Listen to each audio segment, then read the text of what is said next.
Nous dressons le portrait d'un combattant de la liberté, celui de Julian Assange, ancien informaticien et hacker, fondateur de la plateforme Wikileaks. Julian Assange a mis en lumière les dessous de la guerre d'Irak. Ces documents ont permis de chiffrer à plus de 100 000 le nombre de morts irakiens causés directement par le conflit de 2004 à 2009, dont 60% de civils. Julian Paul Hawkins, son vrai nom, alias Julian Assange, naît en Australie en 1971. Ses parents sont séparés et il est élevé par son beau-père. Il étudie la programmation et les mathématiques, mais ne complète aucun de ces deux cursus. Avec deux amis, il pirate, par jeu, le Pentagone et le département de la défense américain. Jugé en 1996, il est condamné à une simple amende car il n'a pas démontré d'intention malveillante.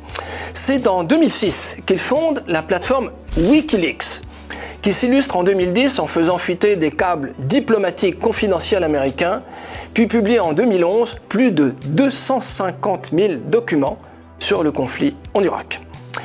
À l'été 2015, la plateforme démontre que la NSA a directement espionné les présidents Chirac, Sarkozy et Hollande. Au même moment, il demande l'asile à la France, demande rejetée par François Hollande. En août 2010, soit un mois seulement après la fuite des documents, il est accusé de viol par deux femmes suédoises. Il est blanchi en 2017.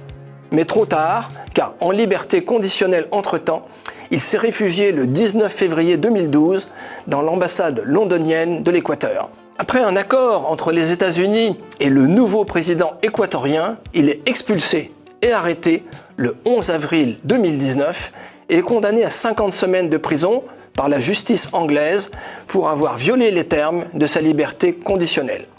Il est ensuite accusé de conspiration, placé en prison de haute sécurité où il risque l'extradition aux États-Unis qui le réclame avec 18 chefs d'accusation. La Haute Cour de justice de Londres autorise son extradition fin 2021.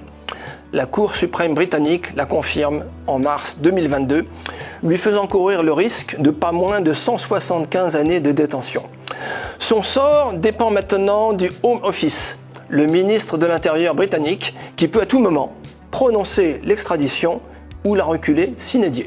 Au total, Julian Assange aura passé 2600 jours dans une chambre de 9 mètres carrés à l'ambassade équatorienne. Malade, il est depuis plus de 1100 jours incarcéré au secret dans une prison de haute sécurité. La France s'honorerait à demander sa libération en lui accordant un droit d'asile, un droit donné très facilement à des délinquants, des meurtriers et des violeurs. En un mot, libérez Assange.